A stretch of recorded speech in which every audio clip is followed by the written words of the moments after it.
देखिए, मैं तो इतना कहूँगी कि आज जो दलित समाज कह लीजिए या वंचित समाज कह लीजिए या इस भारत का गरीब समाज कह लीजिए, आज 70 सालों में जो स्थिति है ना, इस समाज की काफ़ी मतलब ऊपर आई है। पहले ये समाज इस तरह रेंग रहा था कि हर सुविधाओं से हर संसाधनों से वंचित था। लेकिन आज की जो स्थिति है, आज की स्थिति ये है कि इस दलित समाज में से, इस वंचित समाज में से, इस गरीब समाज में से आईएएस, पीसीएस, डॉक्टर, इतना देश के राष्ट्रपति, सुप्रीम कोर्ट में, हाई कोर्ट में, हर एक सिस्टम में इस समाज का तबका बैठा है, मतलब इस समाज के लोग बैठे हैं। बिल्कुल। और ये सारा प्रयास जो करा है, जो हमारे देश के, मैं ये नहीं कहूँगी, देखिए मैं किसी एक मतलब महापुरुषों के फेवर में नहीं हूँ। मैं उन सब महापुरुषों को नमन करती हूँ और उन सब को मानती हूँ जिन्होंने इस तबके को उठाने के लिए संघर्ष करा और इस देश की उन्नति में, इस देश के विकास में संघर्ष करा। तो मैं उन सबको नमन करती हूँ। उसमें अगर नाम लिया जाए तो बाबा साहब का नाम इस तबके के लिए सर्वप्रथम आता है।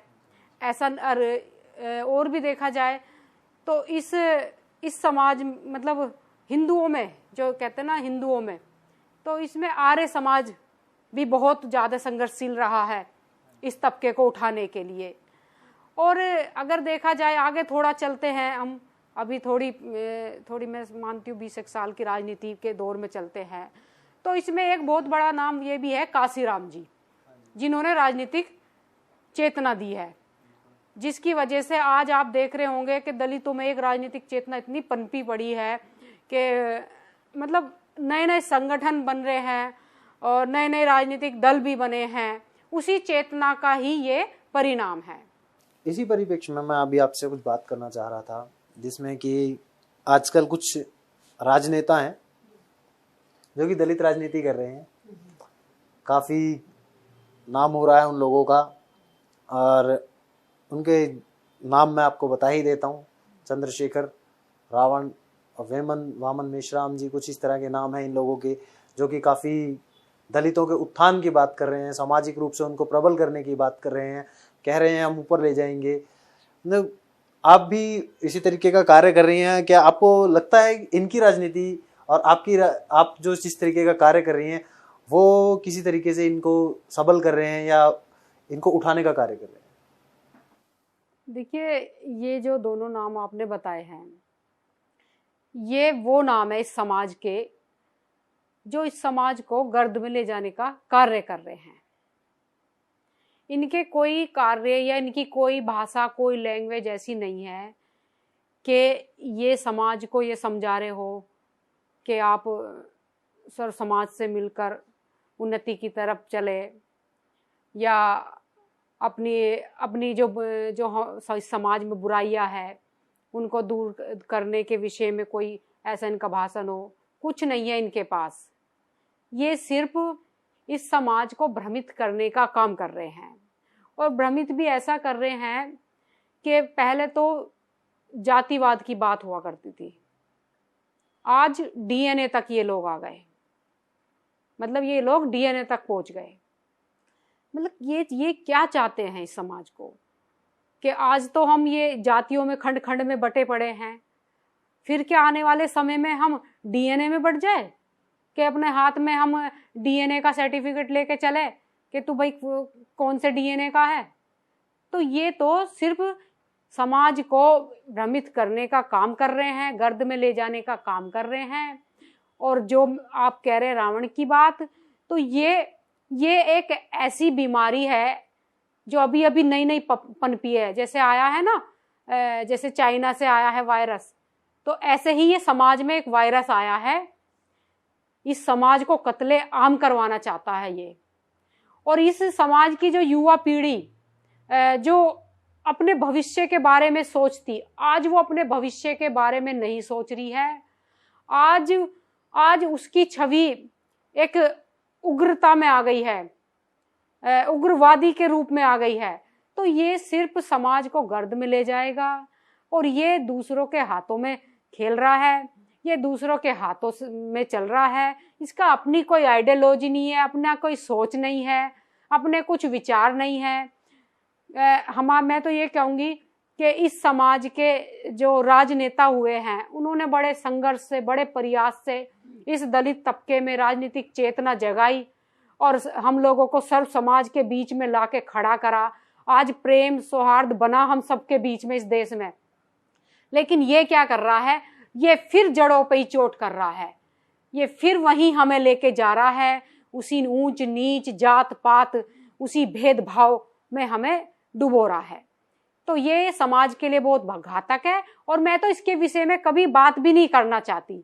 हालांकि आपने ये बात रखी है तो मेरा फर्ज बनता है कि मैं समाज को समझाऊं, मैं समाज को सही गलत का आईना दिखाऊं। वैसे समाज बहुत समझदार है, इसके चक्कर में कतई नहीं आ रहा। बहन, समाज में दलित समाज का, हमारे भाइयों का योगदान बहुत अच्छे से आ रहा है, बढ़ चढ़कर आ रहा है।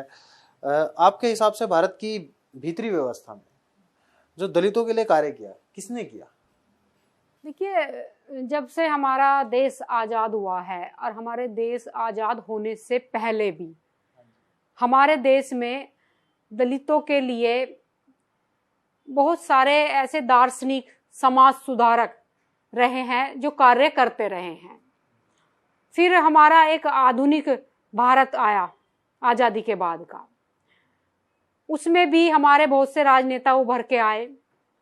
फिर उसके बाद आज का दौर कह लीजिए, ये 20-25 साल के बीच का दौर कह लीजिए, उसमें भी राजनेता हमारे ऐसे उभर के आए जिन्होंने दलितों के लिए कार्य किया।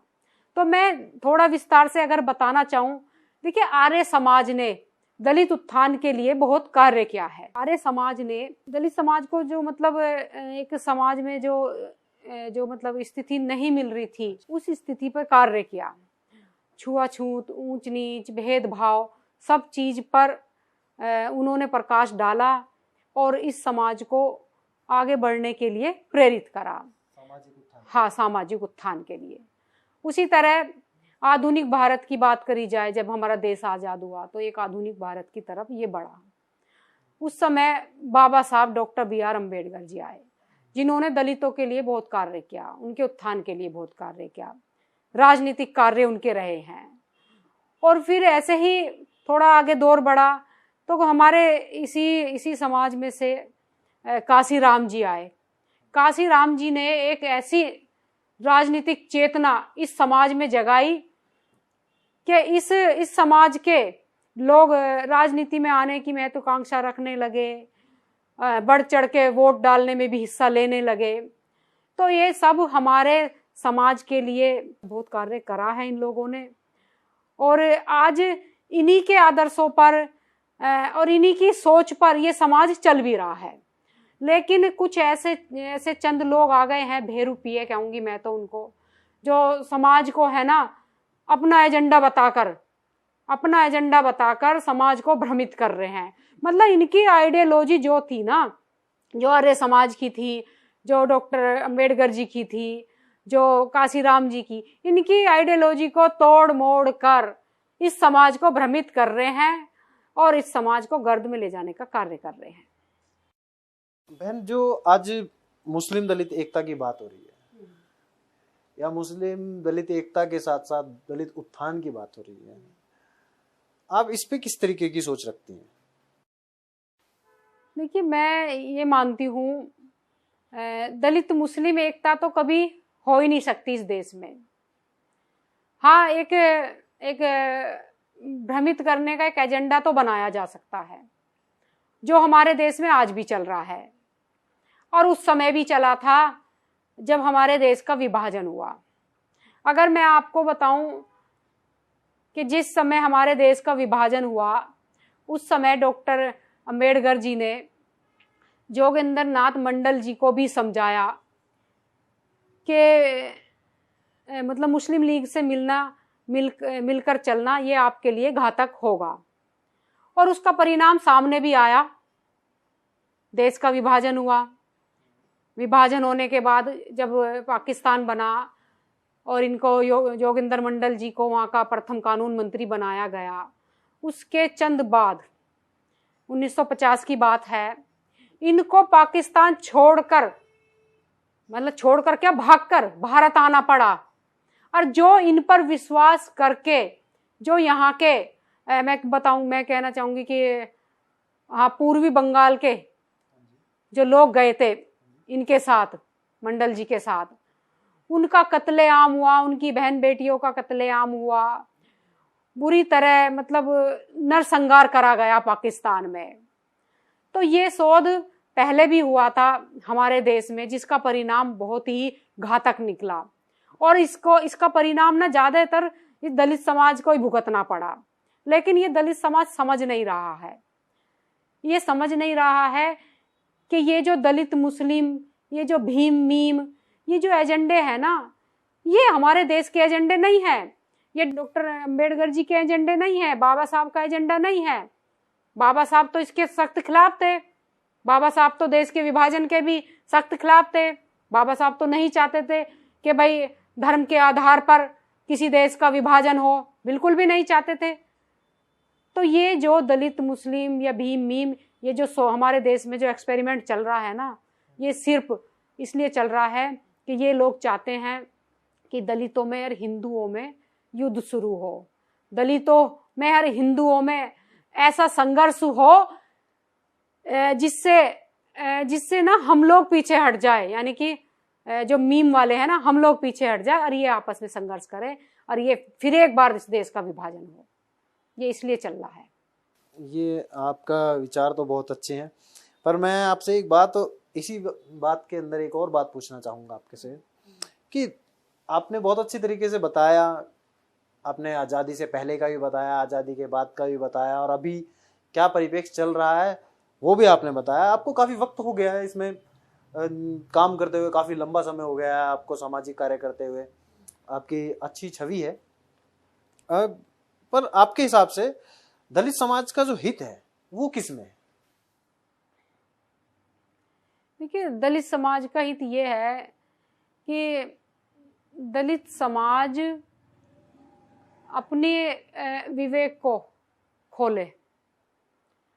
कोई भी डॉक्टर अंबेडकर का नाम लेकर अगर उनके बीच में जा रहे हैं तो वो सही से मंथन चिंतन करे कि इनकी जो अंदरूनी मानसिकता है वो क्या है। ये बाबा साहब को आगे क्यों रख रहे हैं? क्योंकि जो इस समाज का हितैषी होगा ना, दलित समाज का, वो कभी भी बाबा साहब को सो करेगा ही नहीं। वो कभी भी बाबा साहब को ये नहीं चाहेगा कि बाबा साहब एक सीमित दायरे में सिमट कर रह जाए। वो ये चाहेगा कि बाबा साहब भारत से लेकर विश्व तक जाने जाए, वो ये चाहेगा। लेकिन आज डॉक्टर अंबेडकर जी का, मैं कहूँगी, राजनीतिकरण कर दिया गया है, व्यापारीकरण कर दिया गया है। उनको एक ट्रेडमार्क बना लिया है कि दलितों को खुश करना है, उनकी वोट पानी है, उनके प्रति अपने को पॉजिटिव करना है। तो एक फोटो फ्रेम बना लीजिए बाबा साहब का और उसको लेकर चलिए। और कुछ लोग ऐसे हैं जो इस देश में काम कर रहे हैं। अगर आपको मतलब कानून की मार से बचना है, आपको इस राष्ट्रीय संपत्ति को, राज्य के संपत्ति को नुकसान पहुंचाना है, उग्र आंदोलन करने हैं, तो आप एक काम करिए, अपने आंदोलनों में बाबा साहब की प्रतिमा को उठा लीजिए, आपको लटकाने से भी बच जाओगे आप। तो बाबा साहब का सिर्फ राजनीतिकरण हुआ है इस देश में, और कुछ नहीं हुआ है। और बाबा साहब का व्यक्तित्व एक व्यापक व्यक्तित्व है, लेकिन इन्होंने एक छोटा सीमित दायरे में लाकर खत्म कर दिया। बहन, आपका जो आप निर्भीकता से जो बोल रही हैं, बिल्कुल बिना डरे, और जिस भी विषय में बोल रही हैं बहुत अच्छे से बोल रही हैं। पिछले 3 वर्ष से जो मशाल दिल्ली शराबबंदी का आंदोलन चला रही है, इसको लेकर आप क्या कहना चाहेंगे? ये जो मसाल का शराबबंदी का आंदोलन है, ये बहुत ही सराहनीय आंदोलन है और मैं इसकी प्रशंसा करती हूँ। और मैं ये मानती हूँ ये जो आंदोलन है ये पूरे देश में चलना चाहिए, क्योंकि अधिकतर इसमें दलित तबका पीड़ित है। जो महामारी मलिन बस्ती है वो पीड़ित है। तो ये आंदोलन पूरे देश में चलना चाहिए। इससे जो दलित तबका है उसमें जो हमारी जो बहन बेटियां रहती हैं उन पे सीधा प्रभाव पड़ता है इस शराब का, क्योंकि आप देखते होंगे मजदूरी तबका है ये। मतलब इनकी मजदूरी भी वही चंद मजदूरी इनको मिलती है और उसी में ये शराब पी लेते हैं, जिससे ना इनका घर चलता है, ना इनके बच्चों को कोई एजुकेशन का कोई इनका एजेंडा चलता है, जिससे परिवार में मार पिटाई कलह मतलब ये सब चलता है। तो ज़्यादा प्रभावित ना हमारे समाज की बहन बेटियां होती है। तो मैं तो ये मानती हूँ कि ये जो शराबबंदी का एजेंडा है, शराबबंदी का जो आंदोलन है, ये पूरे देश में चलना चाहिए। और मैं भी आप लोगों के साथ हूँ, जहाँ मेरी ज़रूरत पड़े आप मुझे याद करिएगा, और ये आपका बहुत ही सराहनीय कार्य है।